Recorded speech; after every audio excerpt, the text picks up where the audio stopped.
Welcome back to WAPSI. So we can move to another section of electrostatics. Okay, and the first question is a square loop of side 2 centimeter enters a magnetic field with a constant speed of 2 centimeter per second. That means the velocity, and the first one gives the idea about the area. Okay, the front edge enters at the field at t is equal to 0. Okay, that means when t is equal to 0, that means the time is 0. The front edge of the square loop is near to the magnetic field. Okay. So, which of the following graph correctly depicts the induced EMF in the loop? So, we want an equation to measure the induced EMF. That means the induced potential. Okay, so the loop is moving towards the magnetic field. So that magnetic field will link with the area of the loop and which produce a current. Okay, that means which produce a EMF, that means a potential. So which equation connect these quantities?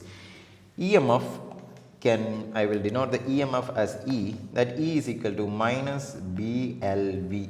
Okay, so inside your textbook there is a problem which gives a area which is placed in a magnetic field, and this rod is easy to move, and while we are moving with a velocity v, we have a equation minus BLV. Okay, and v is the velocity, not potential. Okay, minus VLV.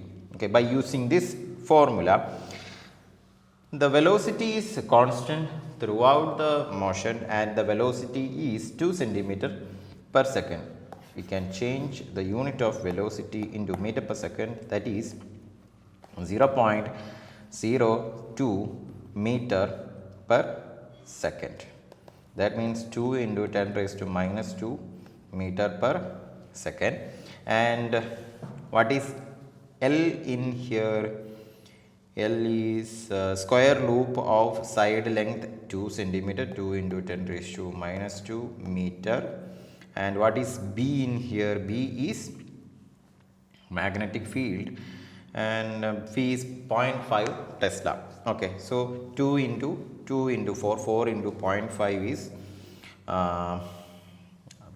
4 into 0.5 is 4 into 5 is nothing but 20, and decimal, by putting the decimal we get as the E as minus 2 into 10 raised to minus 2 multiplied by 2 into 10 raised to minus 2 multiplied by 0.5, which is equal to 4 into 0.5 is 4 into 0.5 is 2 minus 2 into 10 raised to minus 4. Okay, that means the negative quantity. When it will act, when the square loop is start to get 2 into the magnetic field after lifting, that means after moving out of that area, that that will be get discharged. That means the induced EMF get suddenly changed to 0. That means when it is entering, the value will be a constant throughout the area, and when the entire loop is inside the magnetic field, there is no change in flux, so then it will goes to 0.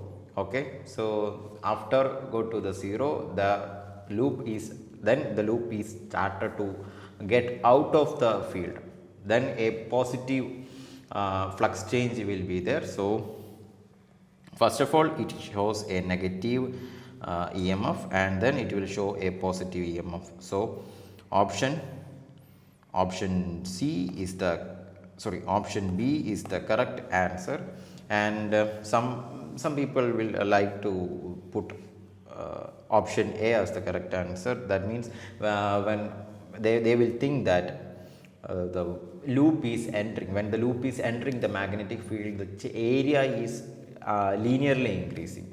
Okay, but that is incorrect, because we have to calculate the rate of change of area. Okay, because of the constant velocity, the rate of change of area is a constant. Okay, if the square loop is moving with an acceleration, okay, that is correct, the rate of change of area is changing, that means increasing, so that will be a straight line. Okay, when if there is an acceleration, then this will be the correct, if there is a velocity, this will be the correct. Okay, so option B is the correct answer. So we can move to the second question. Okay, so in the situation shown in the diagram, so carefully observe the diagram. The magnitude of q, small q, is very less than the magnitude of the large q, and r, what is r? R is the distance between minus q and the center point of the dipole. Okay, r is very greater than, that means the minus q is placed very far away from the dipole, which is perpendicular in direction.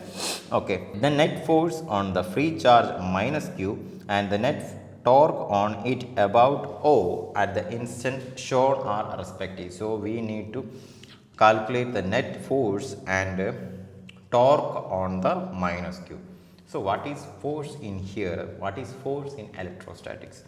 We know that F is equal to, F has direction, so vector F is equal to K into Q1 Q2 by R square.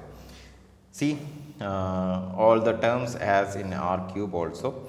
So in case of dipole, there is a chance to be in R cube, so don't worry about that. Okay, so first of all, we need to calculate the direction. See, options are with respect to the direction. In option A, the force is on the K direction.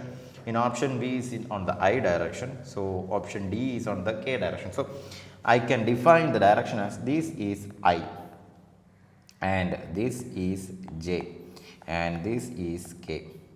Okay, these are standard direction. Okay, so we can use this direction in here. So first of all, I am considering minus q, this one, and minus q, this one. Okay, so what's the force between these minus q and minus q? They are negative charges, so they will repel each other. So when I draw a straight line between them, it will repel. Okay, so because they are negative charge, so they will repel each other. And okay, so what is the force, direction of force between minus q and plus q? Minus q and plus q are same, opposite in direction, so they will attract. Okay, this minus q and this minus q are in same charge, that means the direction are changed same, that means both are negative, so both same type of charge will repel, that's why I pointed outward.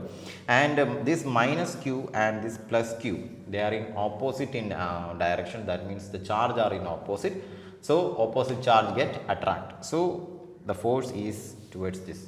And see, the magnitude F is equal to q1 q2, both are same, q1 q2 are same, and the r is same, because this is a and this is small r, so this distance is root of a square plus r square, both are same in here. So these two forces, if this is F1 and this is F2, the magnitude are same. Okay, and the magnitude are same, and what will be the resultant force? Resultant force is along this, because the magnitude are same, and the angle, this angle and this angle are also same. That's why, okay, that's why I am saying that this this direction will be the middle of this total angle, and that is along the I direction. So force is along I direction, positive I direction. So which option? Option A is negative K direction, and option D is positive K direction. So both are incorrect. Okay, and option B and C, B and C, the force is on the positive I direction. So there's a chance for the correctness in the B and C. Okay, then moving towards the torque. What is the equation for torque? Torque is R cross F. Okay, what is R? R is this length is R and it is directed towards J. So the direction of torque is the cross product of R and F. So the direction of torque will be J cross F is I, J cross I. J cross I is minus K, because in cross product I cross J is K and J cross K is I and K cross I is J. In the reverse, this is anti-clockwise, and in anti-clockwise direction that is positive. In clockwise direction, I cross K will be minus J and K cross J is minus I and J cross I is minus K. Okay, so by using this direction formula, we can say that the direction of torque is on the minus K. So which option? Option C is the correct. So option B is the wrong answer. So we don't want to calculate all the derivation. We don't want to do that actually. Actually we are please focus on the direction. Okay, so we can do this by normal calculation also. In calculation, by substituting these values, R is very greater than A, by assuming that R is very greater than A, by substituting this assumption in here, we get the magnitude of force as this. Okay, 1 by 4 pi epsilon 0 PQ by R cube. We easily get that value, but that is too lengthy. Okay, that is too lengthy. Please focus on the direction. Okay, to save our time. So we can move to the next question. The third question. A positively charged glass rod is brought near uncharged metal sphere which is mounted on an insulated stand. Okay, so this is uncharged. This is uncharged with a 0 coulomb of charge is placed in a insulated stand. Okay, if the glass rod is removed, okay, glass rod positively charged, positive is near to here. Okay, if the glass rod is removed, the net charge on the metal sphere. Actually, some correctness is to be needed in the question. Inside the question, some correction to be done. Actually, the glass metal sphere is earthed. Okay, initially it is earthed. Okay, and before removing this glass rod, we want to remove the earth. Okay, so by making, that means by putting the glass rod near to the sphere, this negative charge will come to near the positive charge. Okay, by attraction, opposite charge will get attracted. Okay, and after that we want to remove the earth. Okay, after that we want to remove the earth, and then we want to remove the glass rod. Then this negative charge will stays inside the sphere. Okay, in that case, in that question, the negative charge is the correct answer.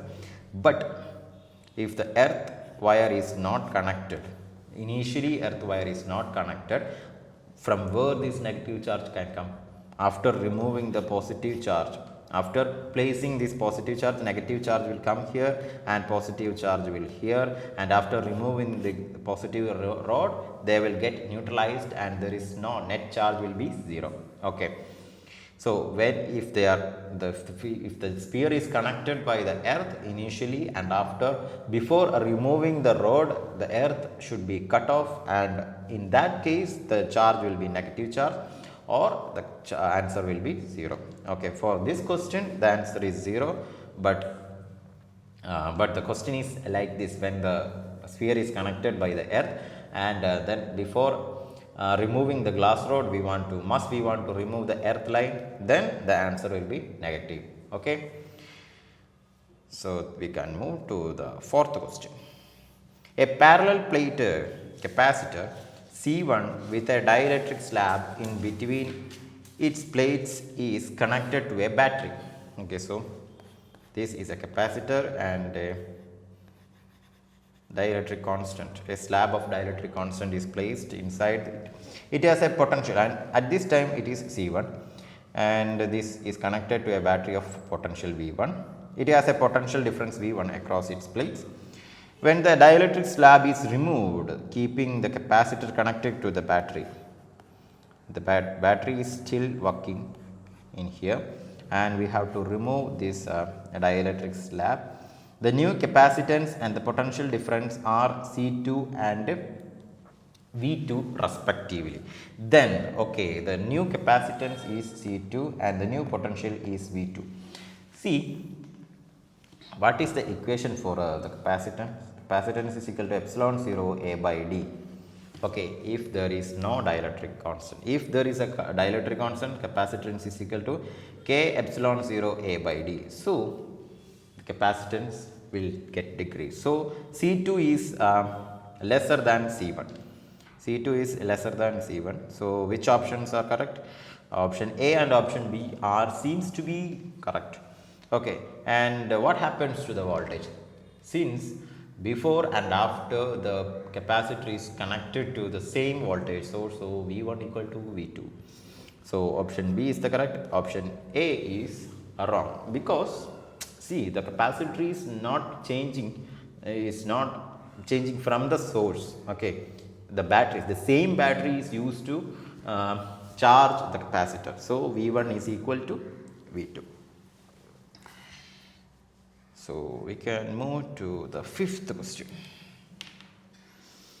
A cubical Gaussian surface has of length A is equal to 10 centimeter. Okay, you can see the figure cube. Length A is equal to 10 centimeter and electric field lines are parallel to x axis. Okay, yes, correct. The magnitude of electric field through the surface ABCD. Okay, I will draw the ABCD. This is ABCD and these are the lines which entering. So these are the lines which entering ABCD, and EFGH are 6K Newton per coulomb and 9K Newton per coulomb. So through this side it is 6K Newton per coulomb and through this side it is 9K Newton per coulomb respectively.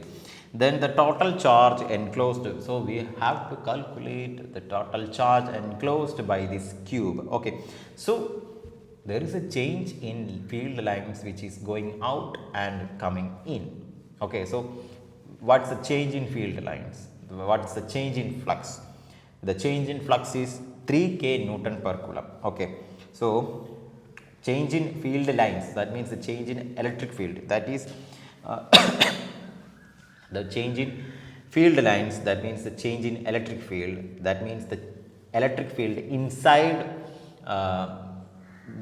the electric field contributed by the charge which is inside the cube is E is equal to 9K minus 6K is 3K Newton per coulomb. That means 3 into 10 raised to 3.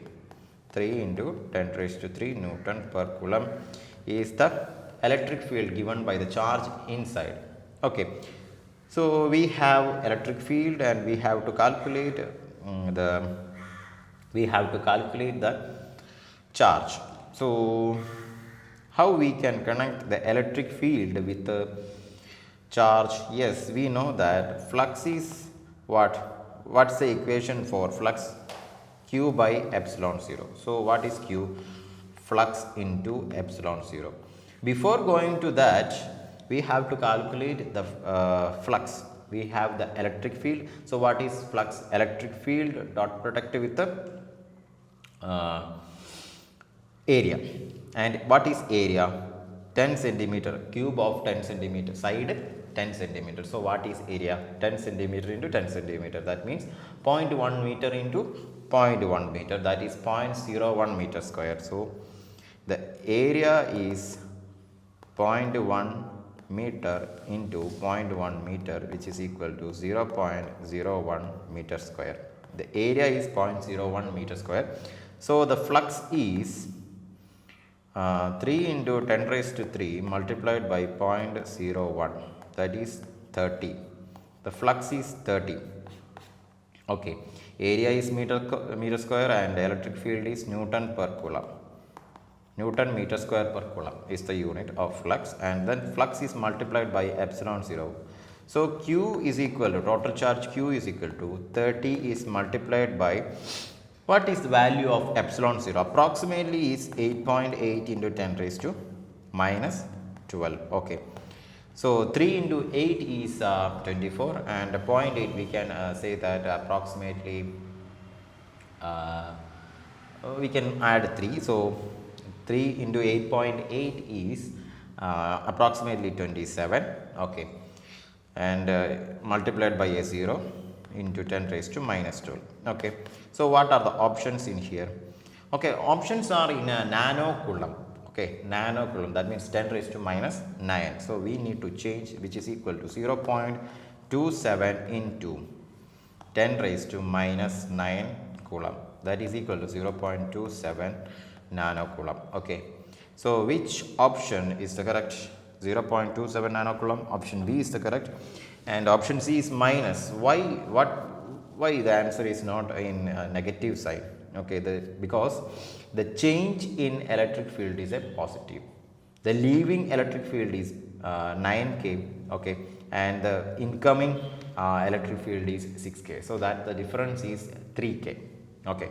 So if the incoming is 9K and the outgoing is 6K, then the change in electric field will be minus 3K. Okay, that's why the option B is the correct answer. Otherwise, option C get the correct answer. Okay, so now the option B is the correct answer. So we can move to the sixth question. Okay, sixth question is a very good question. So read the question. Electric field at a distance r from an infinitely long uniform charged straight conductor. So first of all, we want to consider an infinitely long charged straight conductor. Okay, electric field at a distance r. This is at a distance r. Electric field E is equal to having a linear charge density lambda, that is E1. E1, that they have named that as E1. So what's the value of E1? E1 for a, that means the electric field at a distance r from a infinitely long straight conductor, E1 is given as lambda by 2 pi epsilon 0 r. Okay, that means E1 is equal to 1 by 2 pi epsilon 0 into lambda by r. This is a standard derived formula which is given inside the textbook. You can refer it. Okay, and what's the second case? Another uniformly charged conductor having same linear charge density lambda is bent into a semicircle of radius r. Okay, this is the having same linear charge density lambda is bent into a semicircle of radius r. This is circle, so semicircle will look like this.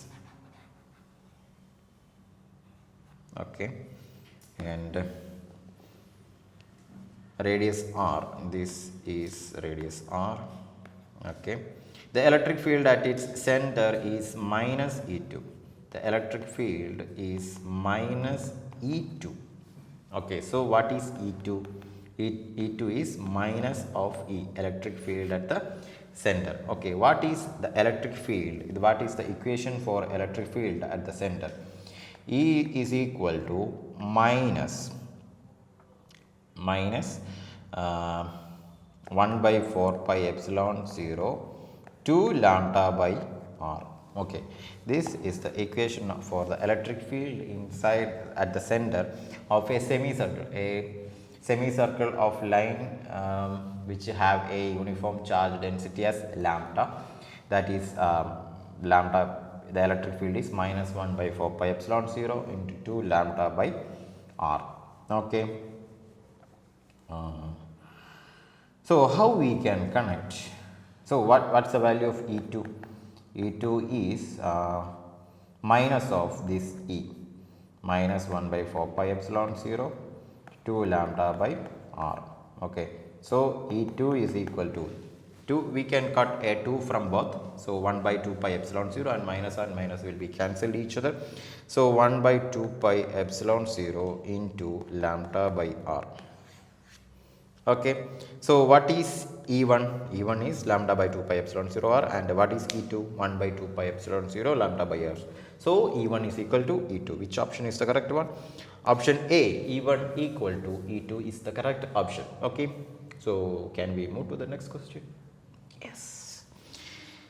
So the 7th question is, okay, a uniform electric field vector E exists along a horizontal direction. So the electric field is given as E, this one. The electric potential at A is VA, so this is VA, and at B is VB. Okay. A small point charge Q is slowly taken from A to B along the curved path as shown. Okay. So see, we can say that the potential at here, this in this line is same, and the potential at this is same. Okay. So but in this A and B, the potential at A and B are different. So a work is to be done to change the potential field. Okay. What is equipotential surface? The surface which have equal potential, and in here the A and B have different potential. So a work is necessary to do the to move a charge from one potential to other potential. It is irrespective of the direction. It is irrespective with the value of the potential. Okay. So we can move through the straight line. Actually we can move through a different path. Both are same. Both have to do the same work. Both have to spend the same energy to move the charge from this position to this position. Okay.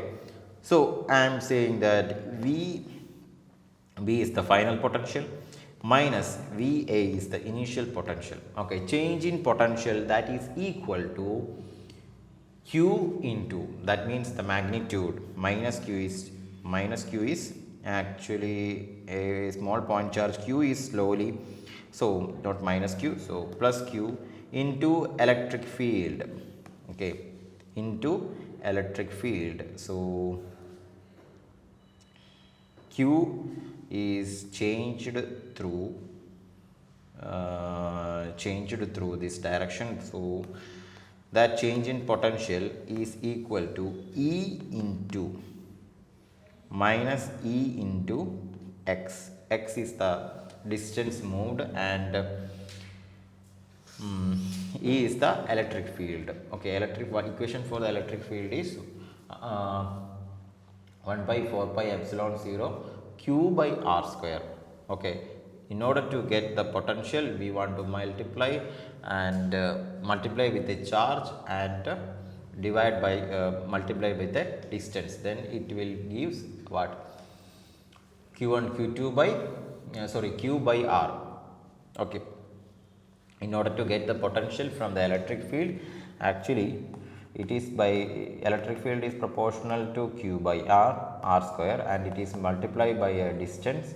Okay. Then the distance and the power factor will get cancelled. That means if we multiply by a R, so so the potential is proportional to Q by R. So okay, so we need to calculate the energy, potential energy. Then to calculate the potential energy, we need to multiply this by a Q. Okay. Then only we get a potential energy. So the potential in here VB minus VA is related to the electric field E, because the negative sign is actually it is in the direction of electric field. The charge is moving in the direction of electric field. That means the final potential minus initial potential is negative Ex. So what is VB in here. The final potential is VA minus EX. Okay, then it is multiplied by AQ. Potential energy E is equal to, potential energy U. Potential energy U is equal to QB. That means the final potential energy Q into VB, that is VA minus EX. Why does I give the negative sign for E is we have to calculate the potential energy at the final. Okay, the potential energy of the charge when it is at the point B, that's why it is minus. Okay, so option C is the correct answer. Okay, so we can move to, okay, this is our last question in this section. Bye.